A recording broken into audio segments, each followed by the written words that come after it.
अस्सलाम वालेकुम स्टूडेंट्स, मेरा नाम नुमान खालिद है और आपको चैनल होम ऑफ अकाउंटेंसी पे खुश आमदीद कहा जाता है। स्टूडेंट्स, आज हम लोग एडवांस अकाउंटिंग के एक टॉपिक की बात करेंगे जिसका नाम है हमारे पास कॉन्ट्रैक्ट अकाउंट्स।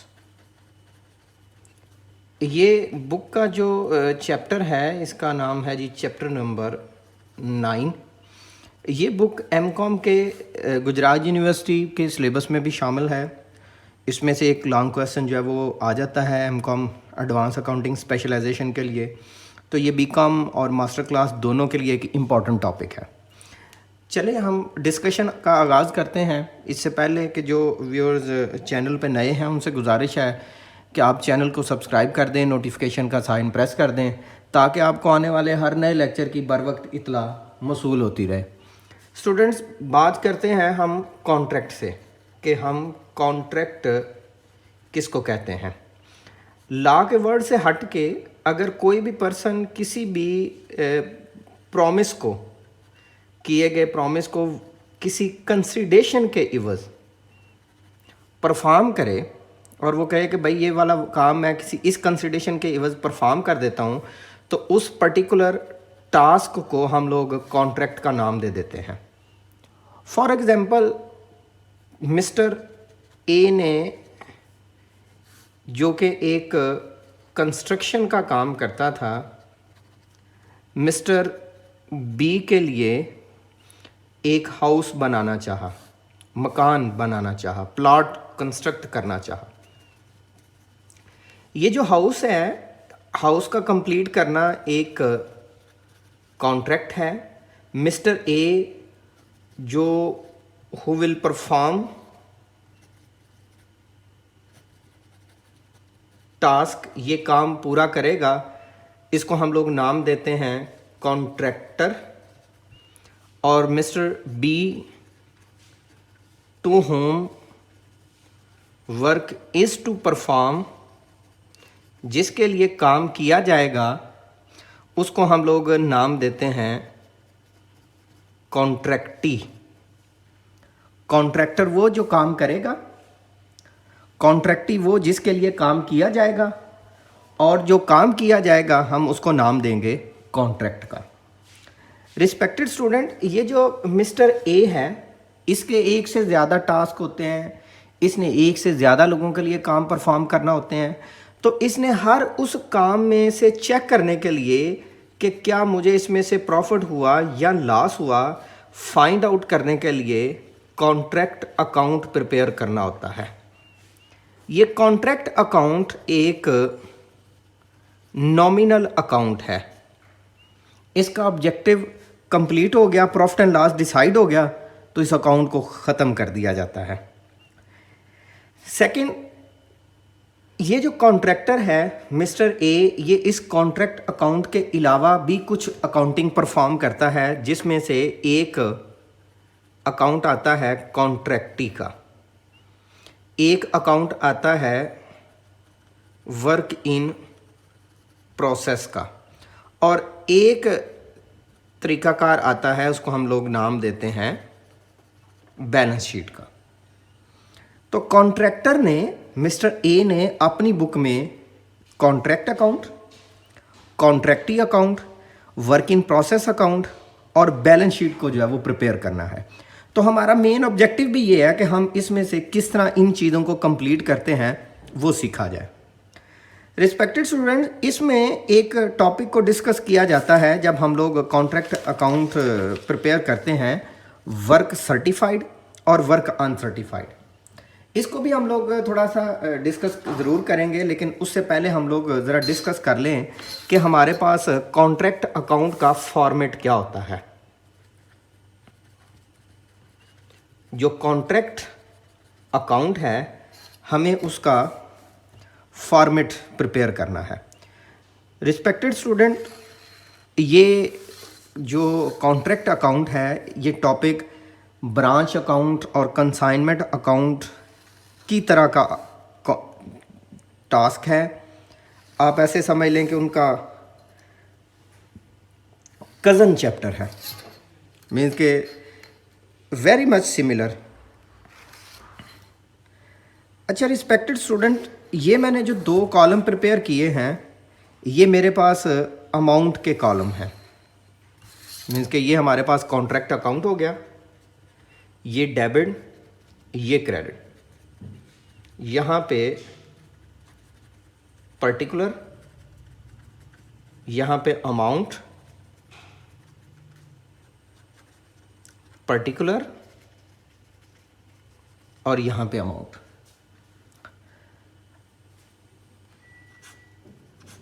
ये एक पोर्शन कर दिया जाएगा और ये सेकंड पोर्शन।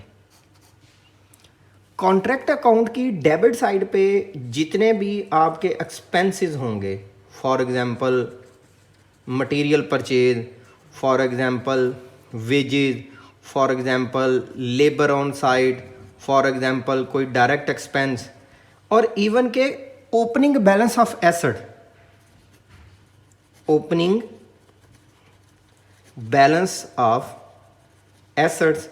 इस ओपनिंग बैलेंस ऑफ एसेट की अगर हम बात करें तो उसमें आपके पास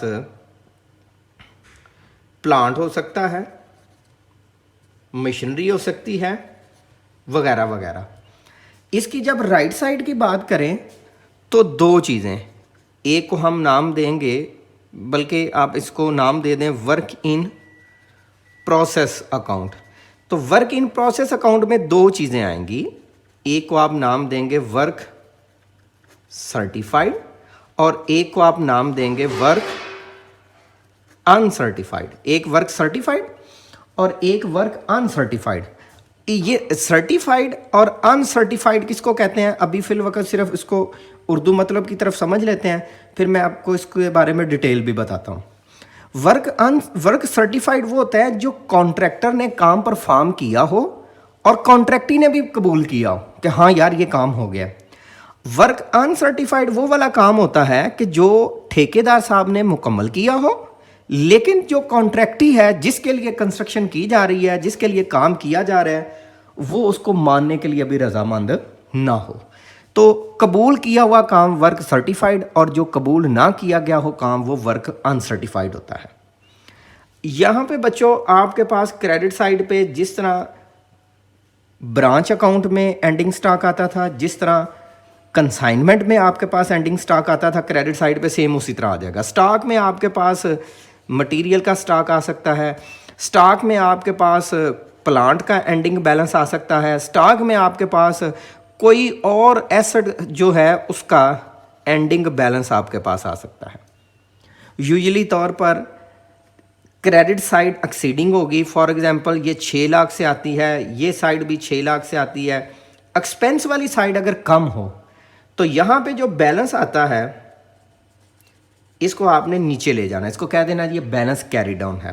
प्रॉफिट जिसको आप कह सकते हैं, मीन्स के क्रेडिट साइड ज़्यादा डेबिट साइड कम तो प्रॉफिट। लेकिन प्रॉफिट यहाँ पे हम लोगों ने डिस्कस नहीं करना, क्योंकि आपके पास चांसेस हैं कि ऐसा क्वेश्चन आएगा कि जिसका जो अभी मुकम्मल नहीं हुआ होगा। तो इसमें 2 चीज़ें आपने याद रखनी है कि अगर कॉन्ट्रैक्ट कंप्लीट हो जाए तो यहाँ पे वर्क इन प्रोसेस अकाउंट नहीं आना, यहाँ पे फिर यहाँ पे कॉन्ट्रैक्टी अकाउंट आना है अगर कॉन्ट्रैक्ट कंप्लीट हो जाए। अगर कॉन्ट्रैक्ट कंप्लीट हो जाए तो ये बैलेंस कैरी डाउन नीचे नहीं लेके जाना।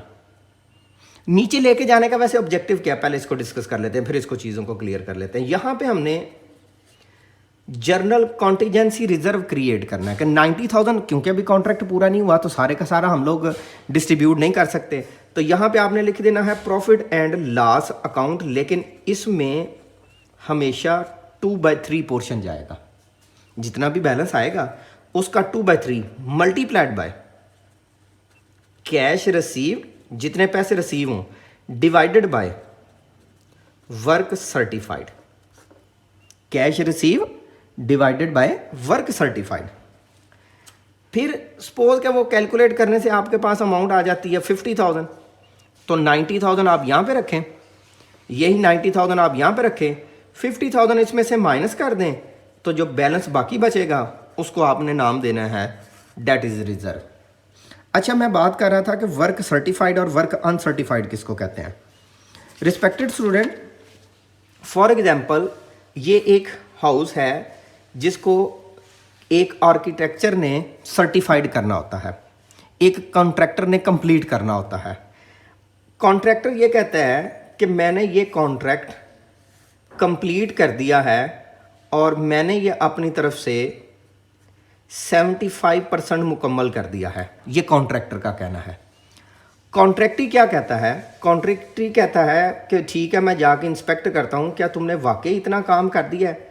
वो कहता है हाँ यार ज़रा चेक कर दो, ईद आ गई है और बाकी मामलात भी हैं, मेरे फाइनेंशियल ईयर क्लोज़ होना है, तो मुझे कुछ पैसे आप ग्रांट कर दो। वो कहता है ठीक है यार, मैंने जाके चेक किया है, मैंने बंदा भिजवाया था अपना, तो वो मुझे कह रहा है कि ये 50% काम हुआ है। तो जो कॉन्ट्रैक्टी ने एक्सेप्ट किया है और कॉन्ट्रैक्टर ने परफॉर्म किया है, उतने पोर्शन को हम कहते हैं वर्क सर्टिफाइड। और वो पोर्शन जो 25% है, जो कॉन्ट्रैक्टी ने एक्सेप्ट नहीं किया, उसको हम नाम देते हैं वर्क अनसर्टिफाइड। Work uncertified. ये जो कॉन्ट्रैक्टी है, ये कॉन्ट्रैक्टर को इस कॉन्ट्रैक्ट को जल्दी कंप्लीट करने के लिए और अदर फैक्टर्स को मेंटेन करने के लिए जितनी प्राइस तय होती है उसका कुछ पोर्शन जो कॉन्ट्रैक्ट में पहले मेंशन होता है रिटेन करके फिर पेमेंट करता है। हम उस पोर्शन को नाम देते हैं रिटेंशन मनी, पास रखी गई रकम। रिटेंशन का वर्ड रिटेन से निकला है। मैं ज़रा दोबारा दोहराए देता हूँ।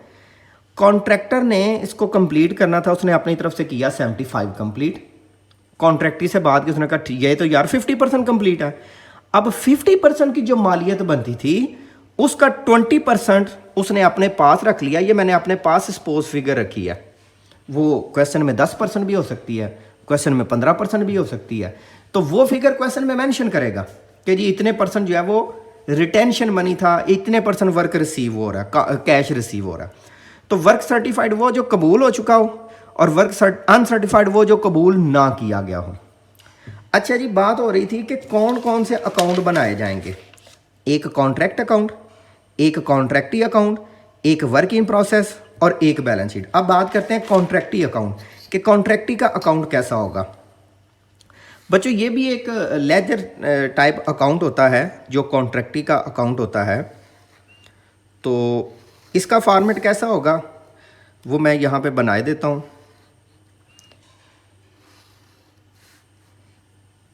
ये क्योंकि लेजर का बैलेंस है, मीन्स के लेजर टाइप अकाउंट है, तो इसके भी एज़ यूजुअल 2 कॉलम होंगे, एक डेबिट और एक क्रेडिट के तौर पर।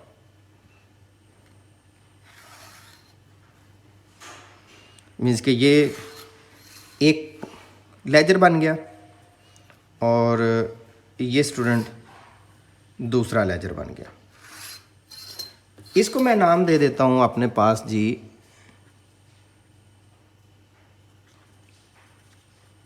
कॉन्ट्रैक्टी अकाउंट, ये क्रेडिट साइड, ये डेबिट साइड, और इसको नाम दे देता हूँ वर्क इन प्रोसेस अकाउंट, ये क्रेडिट साइड और ये डेबिट साइड।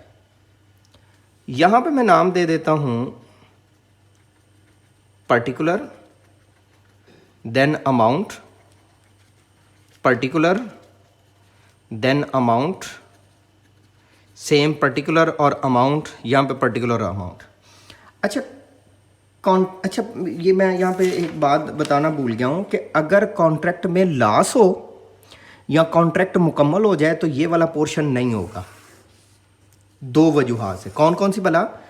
अगर कॉन्ट्रैक्ट में लॉस हो या कॉन्ट्रैक्ट मुकम्मल हो जाए तो ये रिजर्व वाला पोर्शन कैलकुलेट नहीं होगा। ये तभी होगा अगर अगर आपका कॉन्ट्रैक्ट कंटिन्यू रहे और कॉन्ट्रैक्ट कंटिन्यू में से प्रॉफिट हो तो हम कॉन्ट्रैक्ट का ये सेकंड पोर्शन रिजर्व वाला कैलकुलेट करेंगे। अच्छा, बात कर रहे थे कॉन्ट्रैक्टी की। कॉन्ट्रैक्टी के अकाउंट की क्रेडिट साइड पे सपोज ये मैंने 3 लाख लिखा है, यहाँ पे कैश के रेफरेंस से अमाउंट आएगी। और एक ही ये बैलेंस आया करेगा और दूसरी साइड पे बैलेंस कैरी डाउन। अच्छा, इसमें ये अमाउंट लिखने की लॉजिक क्या है? देखो, आप जब कॉन्ट्रैक्टी से पैसे रिसीव करते हो, जब कॉन्ट्रैक्टर रिसीव करता है तो कॉन्ट्रैक्टर के कैश में अदाफा, एसेट में अदाफा, एसेट में अदाफा डेबिट साइड पे। किससे रिसीव किए? कॉन्ट्रैक्टी से। सो कॉन्ट्रैक्टी का अकाउंट क्रेडिट। हम बना रहे हैं किसका अकाउंट? कॉन्ट्रैक्टी का। वो क्या हो रहा है? क्रेडिट। ये क्रेडिट लिख दिया, किसकी वजह से? कैश की वजह से। कैश इधर लिख दिया और इसकी क्रेडिट साइड ग्रेटर आएगी, आप इसको बैलेंस कैरी डाउन लिख देंगे। अगर कॉन्ट्रैक्ट पूरा हो जाए तो फिर मेरे बच्चों आपने यहाँ पे कैश नहीं लिखना, फिर आपने यहाँ पे कॉन्ट्रैक्ट अकाउंट लिखना है, फिर आपने कैश नहीं लिखना। अच्छा जी, बात करते हैं work in process. Work in process में रिस्पेक्टेड स्टूडेंट दो चीज़ें डेबिट होंगी। ये एक एसेट नेचर का आप समझ लें, या इसको बल्कि ज़्यादा मुतबर है कि आप इसको रेवेन्यू नेचर ट्रीट कर लें। ये जो एसेट नेचर ट्रीट करें, रेवेन्यू नेचर नहीं। ये जो वर्क इन प्रोग्रेस अकाउंट है, इसमें दो चीज़ें आएंगी। पहली चीज़ वर्क इन प्रोसेस और दूसरी चीज़ वर्क इन प्रोग्रेस में एक चीज़ आएगी वर्क सर्टिफाइड और एक आएगी आपके पास वर्क अनसर्टिफाइड। वर्क सर्टिफाइड का पोर्शन जो है वो आपके पास डेबिट साइड पे चला जाएगा और वर्क अनसर्टिफाइड का भी पोर्शन डेबिट साइड पे आ जाएगा। इसकी क्रेडिट साइड पे एक बैलेंस आएगा रिजर्व। ये वो रिजर्व है जो आपने यहाँ पे ये 40,000 मेंटेन किया होगा। मीन्स के कॉन्ट्रैक्ट अकाउंट की जो रिजर्व वाली साइड है, जो रिजर्व वाली अमाउंट है, वो यहाँ पे आया करेगी और बाकी आपके पास बैलेंस कैरी डाउन आ जाएगा। सपोज फिगर हम लिखते हैं, वर्क सर्टिफाइड है जी 3 लाख, वर्क अनसर्टिफाइड है जी 20,000, टोटल किया तो 3,20,000, यहाँ पे भी 3,20,000। सपोज कॉन्ट्रैक्ट में से अमाउंट है रिजर्व की 40,000, वो बच्चों आप यहाँ पे लिख दें, माइनस कर दें, आपके पास बैलेंस कैरी डाउन बच जाएगा। अच्छा रिस्पेक्टेड स्टूडेंट, अब हम बात करते हैं कि बैलेंस शीट में क्या कौन कौन सी चीज़ें आएंगी। बैलेंस शीट में फॉर्मेट तो वैसा ही बनेगा जैसा हम लोग बैलेंस शीट का बनाते हैं। सिर्फ इसमें इशू ये है कि हम बैलेंस शीट की दोनों साइड इसमें इक्वल नहीं कर सकेंगे। मीन्स क्योंकि हमारे पास कॉन्ट्रैक्ट एक होगा और ऑर्गेनाइजेशन ने एक ज़्यादा कॉन्ट्रैक्ट शुरू किए होंगे, तो हम इसको कंप्लीट नहीं कर सकते। हम जॉइंट सा कंपनी वाला बैलेंस शीट करेंगे। जॉइंट सा कंपनी वाला बैलेंस शीट से मुराद ये है कि हम बैलेंस शीट की फिक्स्ड मार्शलिंग की बात करेंगे। बैलेंस शीट में आप यहाँ पे लिख दें एज ऑन, जो डेट मेंशन होगी, यहाँ पे आपके पास liability capital plus liability, then आपके पास अमाउंट का कॉलम आ जाएगा, देन यहाँ पे एसेट्स और फिर यहाँ पे अमाउंट का कॉलम आपके पास आ जाएगा। तो ये आपके पास बैलेंस शीट हो जाएगी। इसमें बैलेंस शीट की दोनों साइड इक्वल नहीं आएंगी। आमतौर पर जितने भी आउटस्टैंडिंग बैलेंसेज हैं, जैसा कि आउटस्टैंडिंग एक्सपेंस है, आउटस्टैंडिंग वेजेस है, वो लाइबिलिटी के तौर पर क्रेडिट साइड पे आएगा। जैसा कि आपके पास प्रॉफिट एंड लॉस अकाउंट है तो वो आपके पास यहाँ पे क्रेडिट साइड पे आएगा। जब आप इसके एसेट साइड की बात करेंगे तो यहाँ पे वर्क इन प्रोसेस अकाउंट आ जाएगा, जिसमें आपके पास वर्क सर्टिफाइड है, वर्क अनसर्टिफाइड है, देन इसमें से जो रिज़र्व आपने माइनस किया होगा, देन फर्दर एक और आ जाएगा कैश बैलेंस का, एंडिंग एसेट्स आपके पास आ जाएंगे जिसमें प्लांट मटेरियल वगैरह वगैरह ये सारी चीज़ें आ जाएंगी। तो ये आपके पास बैलेंस शीट होगी। आमतौर पर इसमें बैलेंस शीट की दोनों साइड इक्वल नहीं होंगी। तो इसमें आज के इंट्रोडक्टरी लेक्चर में हम लोगों ने जो चीज़ें समझी वो ये थी कि किस तरह हम लोग कॉन्ट्रैक्ट अकाउंट की डिस्कशन हम लोगों ने जो शुरू की कि कॉन्ट्रैक्ट अकाउंट कौन बनाता है? कॉन्ट्रैक्टर। और इसका मकसद प्रॉफिट एंड लॉस को फाइंड करना होता है। इसमें इसका फॉर्मेट हम लोगों ने डिस्कस किया कि हमारे पास इसका फॉर्मेट कुछ इस तरह से होता है। अभी हम लोग आज के दिन में सिर्फ आज के लेक्चर में यही डिस्कस करेंगे कि किस तरह हम लोग कॉन्ट्रैक्ट अकाउंट का फॉर्मेट प्रिपेयर करते हैं। इंशाल्लाह हाज़िर होंगे एक नए लेक्चर के साथ। तब हम लोग इंशाल्लाह डिस्कस करेंगे कि किस तरह इसके प्रैक्टिकल क्वेश्चन जो है वो किए जाएंगे। तब तक अपना बहुत सा ख्याल रखिएगा, दुआओं में याद रखिएगा। अल्लाह हाफिज़।